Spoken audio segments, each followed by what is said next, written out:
날마다 솟는 샘물과 함께하는 오늘의 큐티 시간입니다.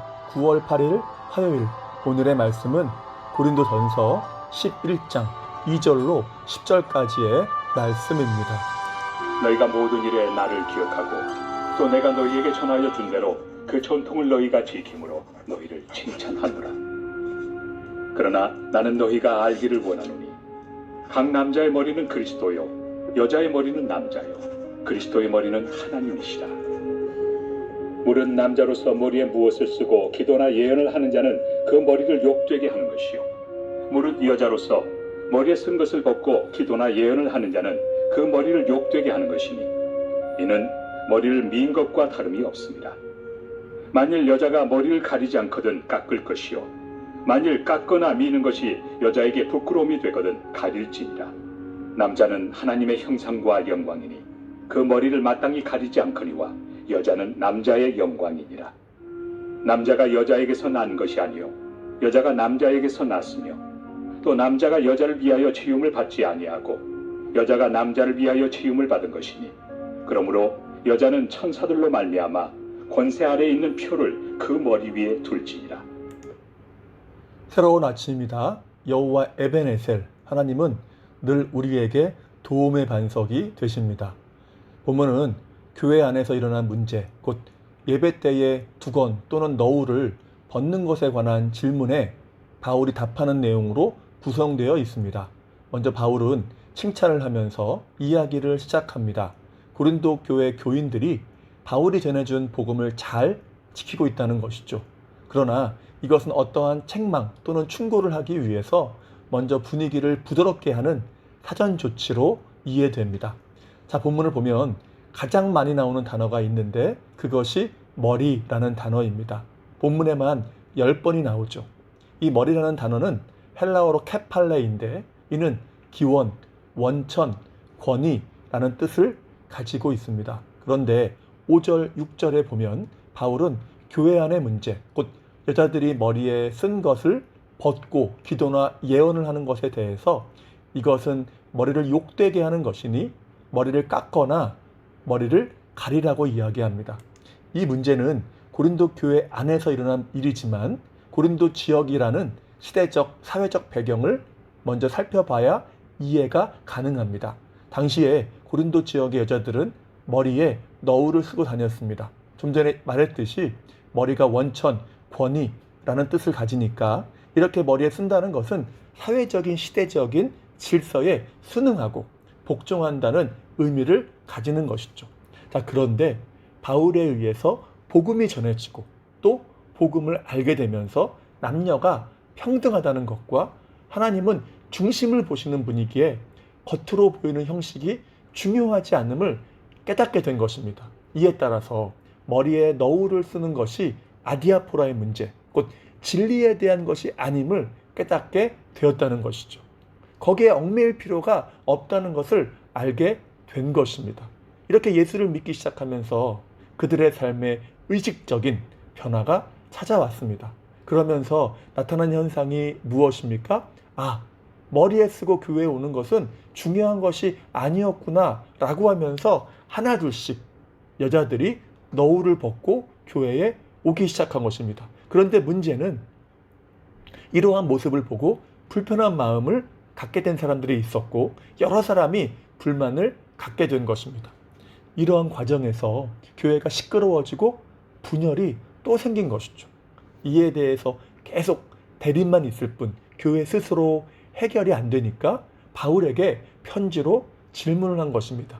자, 이에 대한 바울의 답변은 무엇입니까? 일단 형식에 얽매이지 않고 자유하는 게 맞다는 것이고 남녀가 평등한 게 맞다는 것이죠.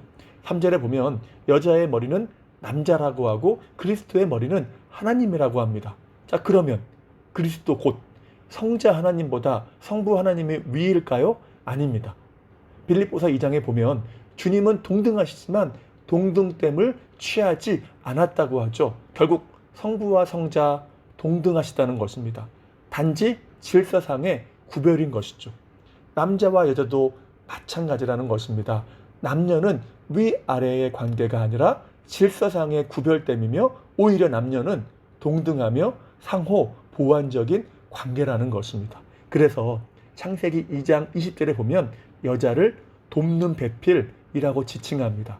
여기서 돕는 배필을 히브리어로 에제르라고 하는데 우린 이 단어를 다윗의 이야기에서 발견할 수 있습니다. 바로 에벤에셀이죠. 에벤이 돌, 반석이라는 뜻이고 에셀이 도움이라는 뜻이죠. 다윗은 하나님의 어떤 도우심에 감사하면서 도움의 반석이라는 의미에서 에벤에셀이라는 명칭을 붙인 것입니다. 여기서 에셀이 바로 에제르입니다. 그런데 이 에제르와 같은 의미의 단어가 신약에도 나옵니다. 그것이 무엇입니까? 보혜사 성령을 의미하는 파라클레토스입니다. 그러니까 돕는 배필과 파라클레토스는 의미적으로 밀접한 관계가 있다는 거죠. 그러니까 성령께서 우리를 보호하시며 인도하시고 부족함을 채우시는 분이라는 것인데, 이처럼 여자의 역할이 남자의 밑에서 섬기고 시중드는 역할이 아니라 남자의 부족함을 채우고 보완하는 존재라는 것입니다. 남자도 역시 여자를 보호하고 또 연약함을 보충하는 존재라는 것이죠. 그런 면에서 남녀는 위와 아래의 관계가 아니라 동등하면서 상호 보완적인 관계라는 것이죠. 자, 그런데 한 가지 생각할 것은 이렇게 남녀가 동등하고 형식이 중요한 것은 아니지만 문제는 이렇게 여자들이 머리에 쓴 것을 벗고 예배함으로 교회에 문제가 발생했다는 것입니다. 교회가 시끄러워졌고 분열이 발생했다는 것이죠. 질서가 깨지고 덕이 되지 않은 것입니다. 이에 대해서 바울은 머리에 너울을 쓰고 벗는 것은 진리의 문제가 아니지만 아디아포라의 문제이지만 덕이 되지 않으니 덕을 세우기 위해서 교회의 질서를 위해서 머리에 너울을 쓰는 것이 지혜로운 행동이라는 것입니다. 그래서 질서에 순종하라는 것이죠.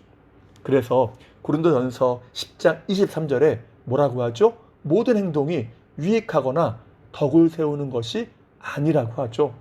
내게 모든 것에서 자유할 권리가 있지만 그것보다 덕을 세우고 질서를 위해서 그 자유를 다 쓰지 않을 수 있어야 한다는 것입니다. 그래서 하는 고백이 고린도전서 10장 31절 말씀 아닙니까? 먹든지 마시든지 무엇을 하든지 다 하나님의 영광을 위해서 하라. 이것이 나의 자유와 권리보다 더 중요하고 필요한 것이라는 것입니다. 자, 이제 말씀을 마무리합니다. 우리도 그리스도의 십자가의 은혜로 참으로 자유한 자가 되었습니다. 내가 어떤 형태로 살아가든 어떠한 모습을 하고 다니든 주 안에 자유하다는 것이죠. 그런데 본문은 이러한 자유한 삶의 모습이나 양심이 내 것이 아니라 주님의 것이요 이것을 지켜보는 우리 이웃의 것이라고 말씀합니다. 이것이 본문뿐 아니라 고린도전서 전체에서 말씀하는 것이죠. 때문에 우리는 본문 제목처럼 이웃을 위해서 교회의 질서를 위해서 주어진 자유와 권리를 절제하고 공동체의 질서에 순종할 수 있어야 합니다. 그럴 때에 믿음의 공동체는 굳게 세워져 가는 것이죠. 그리스도의 향기는 품어져 나오는 것입니다. 철로 역정을 보면 허영의 시장에 크리스천과 믿음이 들어갔을 때에 그들의 옷이 허영의 시장의 사람들과 판이하게 달랐다고 합니다. 무엇입니까? 옷이 다르다는 것은 라이프 스타일이 다르다는 것이죠. 이는 크리스천은 삶의 모습이 달라야 한다는 것을 말씀합니다. 이렇듯 세상은 자기의 권리와 자유를 다 누리는 것이 너무나 당연한 것이고 똑똑한 것이라고 합니다. 그러나 그리스도의 십자가는 스스로의 자유를 제한하고 희생한 것입니다. 이것이 신자의 라이프 스타일이 되어야 하는 것이죠. 여러분, 이것이 크리스찬다움이 아닐까요? 이러한 모습을 보신다면 주님이 얼마나 기뻐하실까요? 얼마나 큰 은혜로 함께 해주실까요? 그러므로 우리도 이러한 절제와 순종의 크리스찬다운 모습을 통해서 주님이 기뻐하시고 믿음의 공동체를 굳게 세우시는 복된 삶 되시기를 주님의 이름으로 축복합니다. 기도하겠습니다. 사랑과 은혜가 충만하신 하나님 감사합니다. 기도하옵기는 하나님은 우리의 믿음의 길을 홀로 가게 하지 아니하시고 공동체로 함께 가게 하신 줄로 압니다. 그래서 주님이 주기도문을 가르치실 때에도 하늘에 계신 나의 아버지가 아니라 우리의 아버지로 가르치신 줄 믿사오니 그러므로 내 자유와 권리 이전에 믿음의 공동체의 질서와 유익을 먼저 생각하는 지혜와 믿음을 허락하여 주시옵소서. 이것이 십자가의 모습이 아니겠습니까? 그러한 절제와 희생을 통해서 믿음의 공동체를 세워가고 하나됨을 굳게 지키는 복된 삶이 될 수 있도록 인도하여 주시옵소서. 오늘 하루의 삶도 주님께 의탁합니다.